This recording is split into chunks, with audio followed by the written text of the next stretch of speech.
Hello and welcome everyone, I am Madals and welcome to Day 5, Game 2 of Dignitas Week. Today I am of course following the amazing new addition to Team Dignitas. It is of course Ourk, who is the blue Zerg player in the lower right, and in the top left we have the red Protoss player whose name is a Barcode. And of course it would not be a top level replay unless of course we saw some barcodes in there, would we? Of course not, because the barcodes, for those of you who don't know, are purely there to annoy every caster in the world. Some people think it's to hide their identity so people don't know who they are or what builds they're doing, but secretly it's just so if we ever want to cast games we have to call them the red Protoss. Anyway, let's talk a little bit about Dignitas Week. If you don't know what I'm on about and you're like, hey, what is this, what's going on, let me explain. Each day this week, I have followed one of Dignitas' StarCraft 2 players. I have cast a whole ton of their games. I have done an interview with them, and really the purpose of it is so you get to know their playstyle, you get to know them, and really you just get a better insight into the team and what they're all about. So I hope you are enjoying it. Obviously there's a big TL thread all about it, there's Twitter and all that, so send some tweets, make sure you post in the TL thread what you thought of it, and all in all, this is the final day unfortunately, which is epically big sad faces for me because I've loved doing it. And as a result, if you do want any other teams done, then of course do let me know.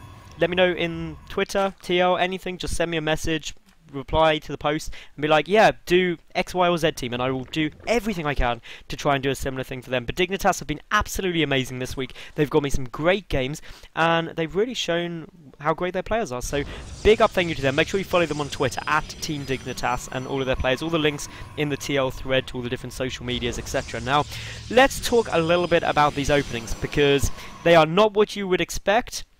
At least the Protoss one is not what you expect. Ourk doing relatively normal, getting a pull first, going into a hatchery, that's fine.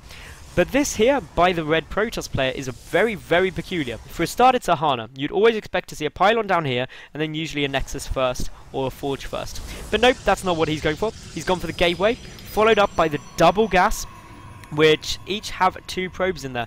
Now, this basically says I'm teching quite heavily. Of course, if this was Heart of the Swarm or something, I might be getting a little bit fearful that it was going to be Oracles, but of course it is just Wings of Liberty. As we can see here, we do of course have the hatchery on its way down for Ourk, who really needs to scout this out. He needs to see, and there we go, with the Overlord, he sees, hang on, that pylon shouldn't be up there. There's no pylon down here. What are you doing?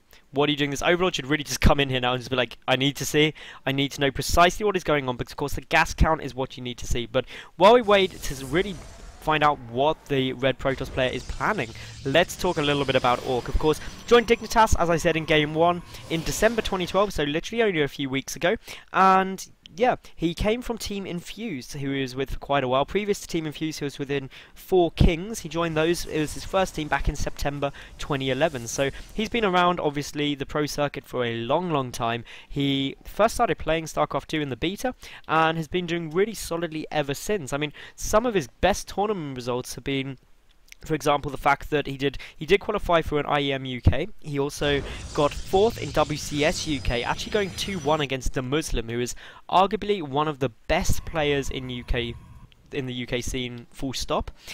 We also do of course have his 3rd place at I-45, and he's consistently done well in all of the I-Series events. And of course, for those of you outside of the UK who've never heard of I-Series, basically I-Series is the Insomnia brand by Multiplayer. It's a massive gaming festival based in the UK. It happens a couple of times each year and it's absolutely fantastic. I've had the pleasure of casting both I-46 and I-47, and hopefully going to be at I-48, and of course Dignitas are always there, so make sure you check that out as well. And if you can get there, if you're from the UK, well, give it a quick look because it's definitely worthwhile. Now, let's talk a little bit about this game for the moment. What have we got? Well, the Nexus is coming down, so it was a 1-gate expansion going into a robotics facility. We do, of course, have the 2nd gate coming down now, so it's not a too crazy build, just an awful lot of gas there. That is, as you can see, allowing more sentries to get out. We do, of course, have the Forge there as well. Now, those additional sentries say one thing to me, that this could potentially be an Immortal sentry push, because let's face it, why else do you get lots of sentries and Immortal out early, and the robotic facility rather? It's to get those Immortals, and it's to do that push. Now Ourk, he's got the 2 gas at the natural. The reason you get the 2 gas at the natural is just because then the scout in the main is required to know if it's 2 or 4 gas. It can be suspected that it's only 2 gas, but you never know for sure. Meanwhile, creep spread going nicely. Inject up the main with the 1 queen. There's 3 queens out, needs to inject the natural as well, but it looks like Ourk actually just favouring pushing the creep out for the moment, so that's an interesting stylistic play. These Zerglings have come in, they've scouted, of course, the sentry scouted that the Forge is researching something. That is also some really, really good good scouting information. I don't know if this Overlord is going to manage to scout the robotics facility. It would be an absolutely brilliant find if it doesn't. There we go. Sees it researching something, and that there gives Ourk pretty much all of the information he needs. Straight away 20 Zerglings on their way out. He's getting his lair up. He's got, of course, the double evolution chamber as well now. No Roach Worm, which I find quite interesting at this stage. He does have the spawning pool, researching the metabolic boost, aka Zergling speed upgrade. A Zergling checking for the third, and that's really important because essentially if that third was to come down, you'd say the Immortal Sentry was faked, which you're seeing a lot more Protoss players decide to go for nowadays, purely because the Immortal Sentry all-in is so predictable. But because he doesn't see this third base, he can actually think, hang on, I know there's sentries out, I know there's the robotics facility, this could be the dreaded Immortal Sentry all-in which case I need to get some more units out. And Ourk doing precisely what I think by sending these units forward, because while he may not be able to get into this base due to the force fields, one, he forces some force fields out. That keeps the force field count a lot lower if the push does come. Two, if the push comes out, Ourk can delay it as much as you want, and I do apologise for coughing though. I'm coming out of a really terrible cold and cough and everything, so if I do cough at all today, I do apologise. But obviously what I was saying, up here, the Zerglings, the longer they really engage all the way across the map, it forces more and more force fields, which means that when the push actually hits, it's a lot easier for Ourk to deal with, who is now getting up his own Roach one, and he's, well, putting up a whole load of Zerglings up here. He's got the Watchtower. This is a good number. I mean, we're already up to 49 Zerglings on the field. 4 more gateways being added on here. We've got these Stalkers there. We've got some Morph Gates morphing in, and all in all, that now takes us up to 6 gate, if I'm not mistaken. Yep, it does indeed. So 6 gates are down. We've got a 4th Immortal coming out. So this is going to be a very, very, very strong push.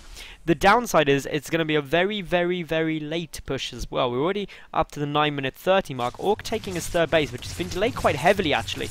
Usually, if it was, say, a Forge Fast expansion, you'd see that about 4 to 4 minutes 20. But due to the fact that it's a 1-gate expansion, Ourk can afford to get it a bit late. And if we look at the worker count, Ourk is still ahead in terms of the workers. Generating creep at the third, that is incredibly irritating because this actually takes over a minute to reseed. And that is really going to affect you a lot. And actually, it's going to allow Ourk to get straight into the natural. But he decides to pull out. I'm not quite sure what he saw to make him fall back.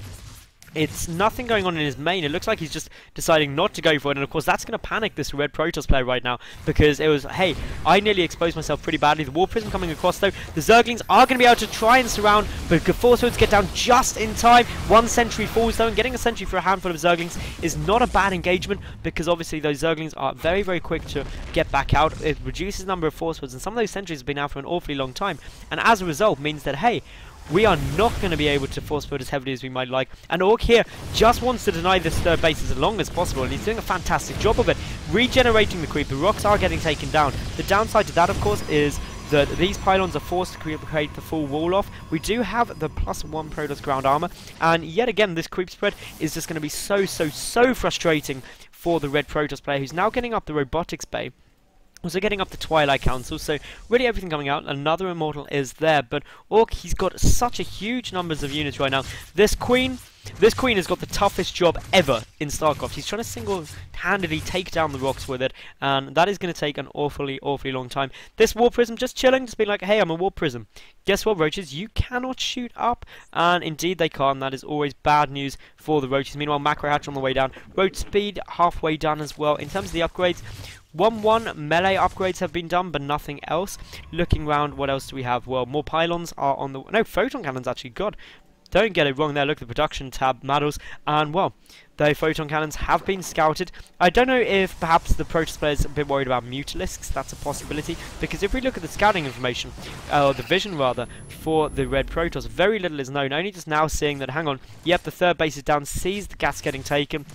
So you can probably assume that there are some additional gases, and, well, the third base just on its way down now for the red Protoss. But if we look at the worker count, Ourk's still ahead. He's pumping an awful lot of units, though, and if we look at the army supply, Ourk at 107 to 60 supply. Now, the first Colossus has hit the field, and that is something that is really a big turning point of most matches, and that's due to the fact that once the Colossi numbers get up to about 3 or 4, they start evaporating the Roachling army, and really Zerg players have to find a way to transition out of this, and if they don't do damage, then all of these units are effectively wasted. So I cannot wait to see how Ourk does transition out. He's getting his infestation bit down. I'm not actually sure if these games were played pre or post patch, so do forgive me for that, but obviously we've got the extended thermal lance charge on the way down as well, upgrade. So really this Protoss player going for the late game. We've got a War Prism on its way into the main base as well. So are we going to see a drop? It should get scouted. We should see Ourk pull back fairly quickly. That War Prism is saying, hey, no, I've been scouted now, not going to work. Ourk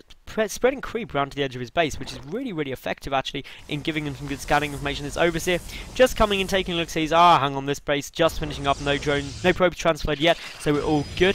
Meanwhile here, Burrow coming down, the 2-2 melee upgrades, pathogen glands, the Spire as well. So Ourk really getting everything and he could possibly need going into the late game. We should see as well Hive started as soon as that Burrow's done. And well, what else? We've got obviously the 2-2 upgrades nearly finishing up. We've got, for the Protoss player, 4 more gateways on their way down, High Templar on their way out. We've got the +2 Protoss ground weapons done. Be interested to see what's going to follow that up. It'll probably be the +2 armor, judging by how he's upgrading at the moment. Could be the +3 weapons though, so we will wait and see. 3 Colossi on the field. That is of course nearing really at the bottom of that critical mass needed, where you can just evaporate Roachling so quickly. So this is a good spot for the red Protoss to be, who's getting some Archons up as well.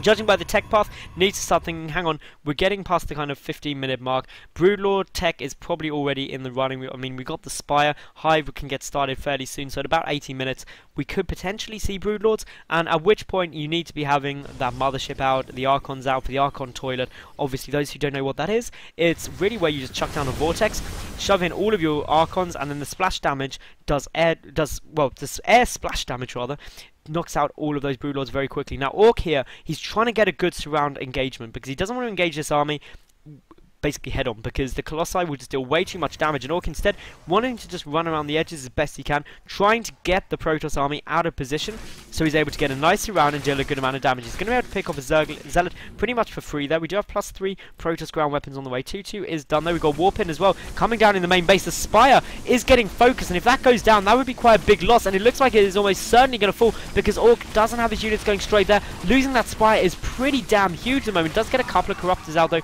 before that. The fungal growth will allow the War Prism to get picked off, and well, I can't blame Ourk for wanting to pick off that War Prism. He just lost an absolutely key part of his tech. He does have his 4th base up though, and of course that keeps him a base above the Protoss player. Now just starting his 5th base as well, because overall Ourk banking up an awful lot of minerals. You can afford to, roughly speaking, get down a base for every 1,000 minerals you've got banked. But of course, on a map like Ahana at this level, you can't really expand past this point. I mean, these two really are your opponent's expansions, and I don't think I've ever seen a pro level game where they've been taken by the other players, so something to bear in mind. But here we go, we've got the engagement coming in. Ourk is trying to get a good angle. You've got a couple of Corruptors there trying to pick off those Colossi ASAP. The Roach is doing good damage, soaking up a whole ton of fire from those Colossi though, which are trying to be micro back. One does fall. Ourk in full retreat now though. Did not manage to do enough damage in my opinion there, and could be in big trouble. He lost an awful lot more resources than that of his opponent, and importantly the Colossi stayed up. The Archons though seem to just want to be following regardless. Ourk now getting 33 more Roaches out, remaxing on Roaches ASAP. He does have the bank to do that. He needs to get a surround on this army if he is going to engage. May just sacrifice his 4th base to get a better position, because after all he's got this 5th building behind, so everything should be okay. Great use of force fields here by the red Protoss player, trying to create better chokes, but there goes down a massive fungal growth, and of course those Roaches, they start hugging up. They're going to try and snipe down those Immortals as quickly as they can, but the Colossus are just doing so much damage to everything.